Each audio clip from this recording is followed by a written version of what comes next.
Hello दोस्तों, स्वागत है आप सभी का थिंक मंथन यूट्यूब चैनल पे। आज हम लोग बौद्ध धर्म के रिलेटेड कुछ समान जानकारियों को देखेंगे। तो चलिए शुरुआत करते हैं। बौद्ध धर्म एक संपूर्ण परिचय जो है स्लाइड के फॉर्मेट में हम लोग देखेंगे।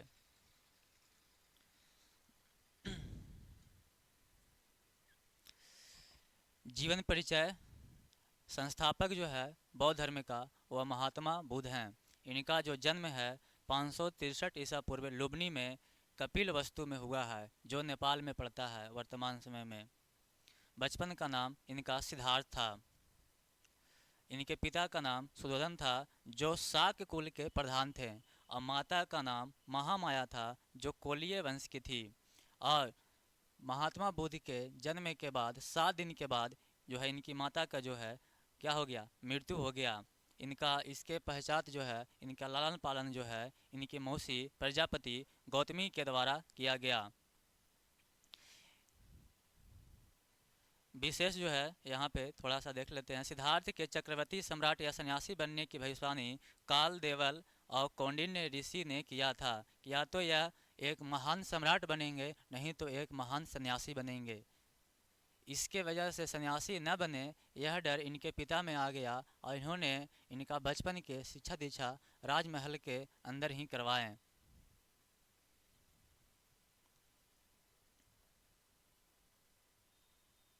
परिवार। परिवार में इनके एक पत्नी यशोधरा जिनका नाम था, जो कोलीय वंश के थी, और इनका एक पुत्र जिनका नाम राहुल था। शाही प्रतीक घोड़ा जो है वो कंथक था, और सारथी जो रथ को चलाने वाला होता है उसको सारथी बोलते हैं, जिसको चना चना प्रतीक है। कुल जो है, कुल शाक्य है जो क्षत्रिय है, और गोत्र गौतम है, और अन्य नाम जो है महात्मा बुद्ध का वो शाक्य मुनि है। यह जो है परीक्षा एग्जाम में जो है यहाँ से पूछता है कि शाक्य मुनि जो है किनको कहा जाता है। गांव का भ्रमण करते समय इन्होंने कुछ दृश्य देखे। पहला दृश्य जो है वह वृद्ध व्यक्ति को देखा, बूढ़े व्यक्ति को देखे जो जर्जर शरीर से ग्रसित था। दूसरा, रोगी व्यक्ति को देखा जो दुख और पीड़ा से ग्रसित था। तीसरा, मृत व्यक्ति को देखे और मृत्यु ही जीवन का सत्य है।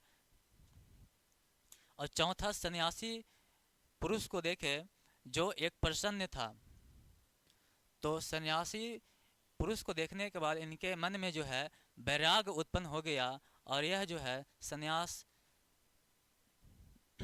संन्यास की ओर अपना जो है कदम बढ़ाएंगे। और 29 वर्ष की आयु में जो है अपना जो है राजमहल छोड़ के चले जाएंगे, और अनोम नदी के पास सिर मुंडवाएंगे और कपास वस्त्र धारण करेंगे।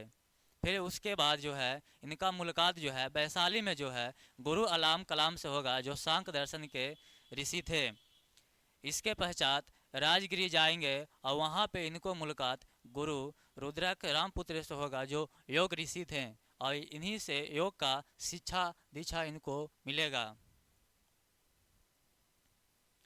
इसके बाद जो है यह जो है योग करेंगे, अपना जो है संन्यास करेंगे निरंजना नदी के तट पे, जिसको निरंजना नदी के दो नाम है, एक पुनपुन भी इसको बोलते हैं। यहीं के इसी के तट पे योग करेंगे, और इनके साथ साथ 5 ब्राह्मण भी करेंगे, तपस्या करेंगे, जिनका नाम है कौंडिन्य, वपा, भदीय, महानामा और अस्सजी। तपस्या जो है 6 वर्ष की कठिन तपस्या के बाद जो है इनको जो है ये अपना जो है साधना जो है तोड़ देते हैं, सुजाता द्वारा अर्पित खीर ग्रहण करके। परिणाम क्या होता है कि जो इनके साथ 5 ब्राह्मण जो थे तपस्या में लीन, वो इनको छोड़ के चले जाते हैं। 35 वर्ष की आयु में बैसाख पूर्णिमा का दिन जो है इनको जो है ज्ञान की प्राप्ति बोध गया में होगा, नैना नदी के तट पे। और इस ज्ञान प्राप्ति को जो है संबोधि बोलते हैं। परीक्षा एग्जाम के लिए यह शब्द बहुत ही महत्वपूर्ण है। इनका नया नाम जो है तथागत है और महात्मा बुद्ध है। बुद्ध का जन्म, ज्ञान और मृत्यु तीनों जो है बैसाख पूर्णिमा के दिन ही हुआ था।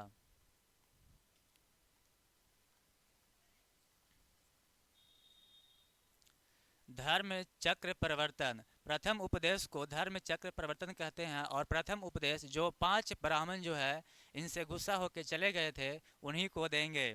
सारनाथ में भाषा रहेगा पाली। महत्व जो है बौद्ध साहित्य में इसे धर्म चक्र प्रवर्तन कहते हैं। प्रथम उपदेश को बौद्ध धर्म में जो है धर्म चक्र प्रवर्तन कहा गया है। और प्रथम अनुयायी जो हैं वो कौन बनेंगे? तपस्वी और भलिक, बंजारे के निवासी हैं, रहने वाले हैं। सबसे ज़्यादा जो उपदेश है वो श्रावस्ती में देंगे और वर्षा काल भी यहीं बिताएंगे। वर्षा काल से तात्पर्य यह है कि महात्मा बुद्ध का यह एक नियम था कि वर्ष में 12 महीना में 8 महीना धर्म का प्रचार प्रसार करते थे और 4 महीना किसी एक स्थान पर रुक के तपस्या करते थे, योग करते थे। तो सबसे ज़्यादा जो वर्षा जो है, वर्षा के 4 महीना जो है सबसे ज़्यादा कहाँ बिताए हैं? श्रावस्ती में बिताए हैं। और प्रथम वर्षा वास जो है वह बिताए हैं सारनाथ में, सारनाथ। और अंतिम जो है वैशाली, अंतिम वैशाली में। संघ की स्थापना सारनाथ में किया गया और यहीं पे जो है महिलाओं का जो है बौद्ध धर्म में प्रवेश हुआ। इससे पहले महिलाओं का बौद्ध धर्म में प्रवेश वर्जित था और प्रवेश दिलाने का मुख्य जो श्रेय जो है वह आनंद को जाता है, और आनंद जो है महात्मा बुद्ध के प्रिय शिष्य हैं। इनका मुख्य शिष्य जो है प्रथम जो महिलाओं के प्रवेश के बाद प्रथम भिक्षुणी जो बनी वह प्रजापति गौतमी बनी, जो इनके मौसी हुए। और अंतिम शिष्य जो है वो सुभद्र हुए। महापरिनिर्वाण, जीवन का अंत।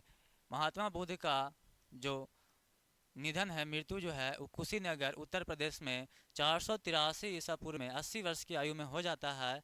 और यहाँ पे कुशीनगर जो है मल्ल महाजनपद का एक क्षेत्र था। और इनका उपदेश जो है महात्मा बुद्ध के द्वारा जो है मृत्यु से पहले जो है अंतिम उपदेश सुभद्र को दिया गया था। और इस घटना को, मृत्यु को महापरिनिर्वाण बोलते हैं। और महापरिनिर्वाण जो है एग्जाम के लिए बहुत ही एक महत्वपूर्ण शब्दावली है। सूचना जो है, मृत्यु की सूचना जो है ना, आनंद ने वहाँ के लोगों को दिया, जिसको मल्लों को दिया। मृत्यु के बाद जो है बौद्ध संगतियाँ किया गया, जिसमें 4 बौद्ध संगति हुए। उनका हम लोग है ना समय अवधि देखेंगे और उस समय अध्यक्षता कौन किए और उस समय शासक कौन थे। यह जो है इससे जो है बौद्ध धर्म में अगर एग्जामिनर यहाँ से प्रश्न न पूछे ऐसा हो ही नहीं सकता है। इसीलिए एग्जाम के पर्सपेक्टिव से यह जो टॉपिक है बौद्ध धर्म में यह इम्पोर्टेंट हो जाता है। प्रथम जो है बौद्ध संगति जो है वो 483 ईसा पूर्व में राजगिरी स्थान पे इस समय शासक जो थे अजातशत्रु थे और अध्यक्षता जो किए थे महाकश्यप किए थे। और इसका विशेषता यह है कि बौद्ध धर्म में महात्मा बुद्ध के द्वारा जो भी उपदेश दिया गया है उसका संकलन जो है बुक के रूप में किया गया, जिसका नाम सुत्त पिटक और विनय पिटक है। द्वितीय जो है समय जो है 383 ईसा पूर्व है और इसका स्थान जो है वैशाली है। और इस समय शासक जो हुए वो कालाशोक हुए और अध्यक्षता जो है साब कमेर ने किया था। तृतीय बौद्ध संगति 251 ईसा पूर्व में स्थान पाटलिपुत्र में हुआ और इस समय शासक अशोक थे।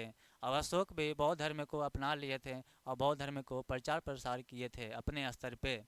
अध्यक्षता जो है वह मोगिल पुत्र तीस के द्वारा किया गया था। इसका विशेष कार्य जो है वह अभिधम्म पिटक की रचना तृतीय बौद्ध संगति के दौरान हुआ था। चतुर्थ बौद्ध संगति जो है प्रथम शताब्दी में हुआ था, प्रथम सदी ईस्वी में हुआ था। और स्थान जो है कुंडलवन है कश्मीर में, यह एक स्थान है। और इसमें शासक जो है कनिष्क थे और अध्यक्षता जो है वसुमित्र या अश्वघोष के द्वारा किया गया था। और इस समय जो है बौद्ध धर्म जो है दो भागों में बट गया था, हीनयान और महायान। हम लोग समझेंगे यहाँ पे अगले स्लाइड में कि हीनयान और महायान के क्या अंतर है।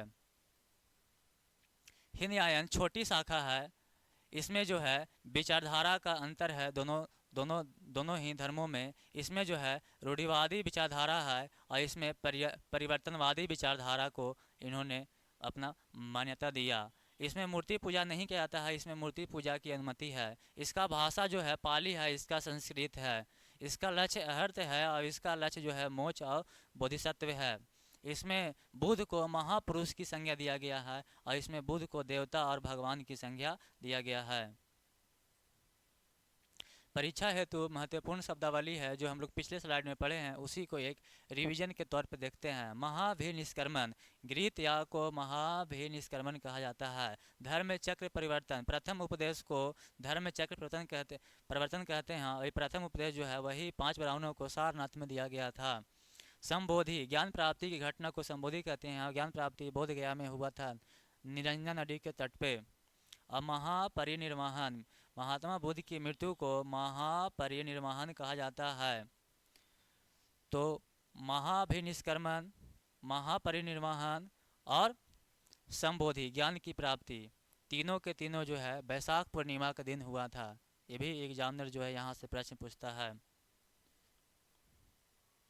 बौद्ध धर्म ने भारत को अहिंसा, करुणा और समानता का मार्ग दिखाया था। बौद्ध धर्म में सभी जाति को ना परिवेश की अनुमति थी, सभी को समानता की अधिकार था। भारतीय कला, साहित्य और वास्तुकला में इसका अनमोल योगदान है। तो परीक्षा के उपयोगी से यह जो टॉपिक है बौद्ध धर्म में बहुत ही इम्पोर्टेंट है, क्योंकि प्रत्येक परीक्षा में है, यहाँ से 1-2 प्रश्न पूछे जाते हैं। तो यह था बौद्ध धर्म का समान परिचय। कैसा लगा यह अपना जो है विचारधारा कमेंट में बताएं, और सपोर्ट के लिए थिंक मंथन यूट्यूब चैनल को सपोर्ट करने के लिए सबसे पहले सब्सक्राइब करें, फिर शेयर करें और लाइक करें। धन्यवाद। मिलते हैं अगले क्लास में।